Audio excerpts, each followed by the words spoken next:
याच कृषी प्रदर्शनात अहमदनगर इथून आलेला सुलतान नावाचा रेडा सर्वांच्या आकर्षणाचं केंद्र ठरला होता। या रेड्याची किंमत 51 लाख इतकी होती। अमरावतीत राष्ट्रीय कृषी प्रदर्शनाचा 30 डिसेंबर रोजी समारोप झाला। या प्रदर्शनात विविध पिकं, पशु प्रदर्शन, पुष्प प्रदर्शन, शेती अवजारं, खाद्य बाजारासह शेतकऱ्यांसाठी कार्यशाळांचं आयोजन करण्यात आलं होतं।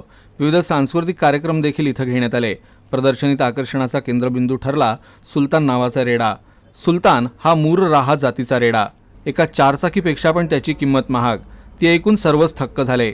महाराष्ट्र शासन आयोजित महापशुधन एक्स्पो 2023 यातही सुलतानचा देशातून द्वितीय क्रमांक आणि महाराष्ट्रातून पहिला क्रमांक आला होता। सुलतानचे मालक पोपट श्रीधर गिरवले यांनी त्याची खूप काळजी घेतली। सुलतानला रोज 5 किलो शेंगदाणा पेंड, 10 लिटर दूध, अंडे, हिरवा चारा, ऊस, गवत आणि मकई ते खाऊ घालतात।